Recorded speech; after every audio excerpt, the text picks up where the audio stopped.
どうも、日本語で喋りましょうのカドです。このポッドキャストではナチュラルな日本語でいろんなテーマについて話しています。すべてのエピソードの振り仮名と英語訳、重要単語リスト付きのスクリプトをパトレオンで公開もしています。お刺身のように新鮮で生の日本語を学びたい人はぜひ最後まで聞いていってください。よろしくお願いします。はい。今日は日本語の似ている言葉についてちょっと紹介したいと思います。日本語には英語に訳すと意味は同じなんだけど、でも日本語ではちょっと意味が違うという言葉がたくさんあります。今日はその中でも3つの例を紹介したいと思います。まず1つ目。1つ目の言葉は準備と用意です。皆さんこの言葉聞いたことありますかね？英語に訳すとどちらも prepare という意味なんですけど、ちょっと意味が違うんです。じゃあまずは用意から説明します。用意というのは何かをする前にあらかじめ事前に必要なものとか道具を揃えておくという意味です。で、それから準備なんですけど、準備の意味は何かを始める前にそれがうまくいくように事前に必要な手順とか計画とかいろんなものを整えておくという意味です。なので物だけじゃなくて体調とか行動とかいろんなことも含まれます。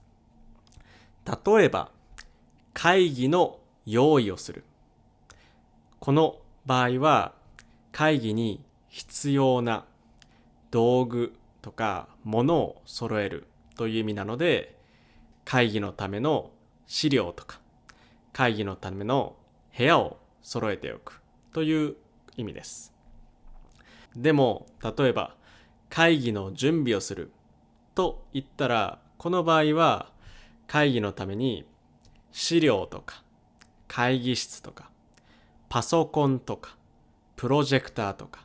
それだけじゃなくてプレゼンの練習とか資料を作ったり、会議に必要なさまざまなことを事前に揃えておくという意味のイメージです。なのでポイントは、準備を使うときは何か計画とか手続きが必要だったり、労力とか時間がかかるときに使うことが多いです。日本語には心の準備という言葉もあります。この場合は心は物じゃないですよね。なので心の用意と言ってしまうと少し変な日本語に聞こえるので、こういう時ね、用意と準備の使い分け、皆さん気をつけましょう。それから次は2つ目です。怒ると叱るです。これも英語に訳すとどちらも angry という意味になります。でも意味がちょっと違うんですね。まずは怒るから説明します。怒るというのは誰かに嫌なことを言われたりされたりした時に生まれるマイナスの感情です。なので例えば誕生日を忘れて彼女に怒られましたとか、友達のプリンを勝手に食べて怒られましたとか、怒る相手に対して自分のイライラした気持ちをぶつけるイメージです。なのでちょっとマイナスの気持ちの時に使うことが多いです。でも叱るはちょっと違います。叱るというのは誰かが問題を起こしたりミスをしたりしてしまった時に注意とか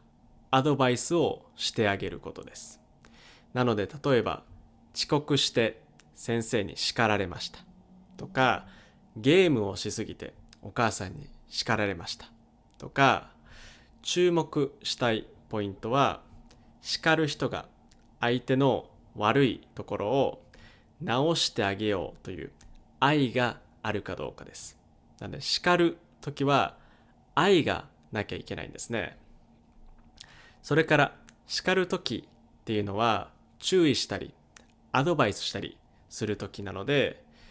大抵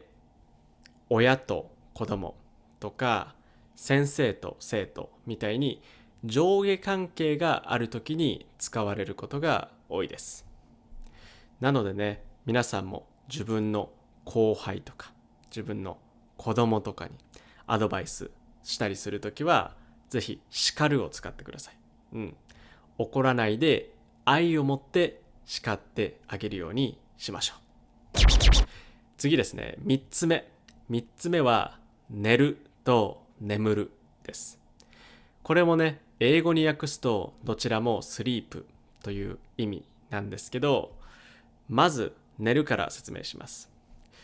寝るのポイントは体を横にするということです。なので寝るの場合、体は横になっているけど睡眠状態とか無意識である必要は必ずしもありません。なので例えば寝ながら本を読むとか寝ながらゲームする、横になってゲームする、横になって本を読むという意味ですね。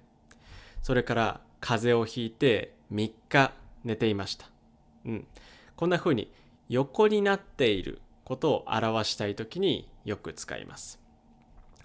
なのでここから意味が派生して、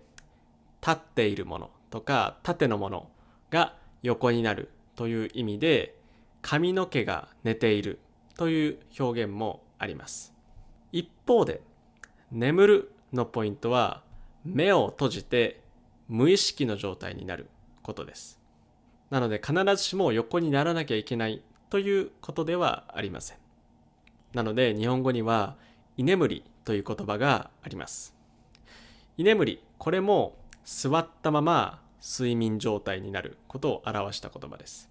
なので必ずしも横にならなくてもいいんですね。また眠るというのは無意識の状態が長く続くという意味があるので、死ぬという意味を表したい時にも使われます。例えばこのお墓に祖父が眠っています。この時は実際に睡眠しているんじゃなくて、死んだという意味を表したいんですね。他にも何かが利用されないでいる状態とか、何かが見つかっていない状態を表すときにも使えます。例えば地下にお宝が眠っています。宝は実際に睡眠は必要ないですよね。宝は実際に眠らないです。でも見つかっていない状態を表したいので、この時に眠るを使えるんです。実際にね、会話で話す時には寝るの方がよく使われていると思います。でも今話したように眠るの方が自然な場合とか、寝るを使った方が自然な場合もあるので、こういう細かいところにぜひ皆さんも気をつけてください。こんな風にね、英語に訳すと意味が同じなんだけど、日本語では意味がちょっと違う言葉がたくさんあります。今日はその中から3種類、3つの例を選んで皆さんに紹介しました。こういうね、細かい違いが分かってくると、日本語ももっと自然に話せるようになるので、皆さんも引き続き勉強を頑張っていきましょう。はい。ということでね、今日は日本語の似ている言葉について話してみました。皆さんは他に意味が似ていてややこしいなって思う日本語ありますか？ぜひコメント欄で教えてください。それから今日の話を聞いて少しでも面白いと思ったら、ポッドキャストのフォロー、YouTube の高評価とチャンネル登録、ぜひよろしくお願いします。それじゃあ最後まで日本語で喋りましょう。聞いてくれてありがとうございます。今日話した内容の振り仮名と英語訳、重要単語リスト付きのスクリプトを読みたい人は、リンクに載っているパトレオンのサイトをぜひチェックしてみてください。そこで話してほしいテーマもリクエストできるので、どしどしメッセージ送ってください。それでは皆さん、さようなら。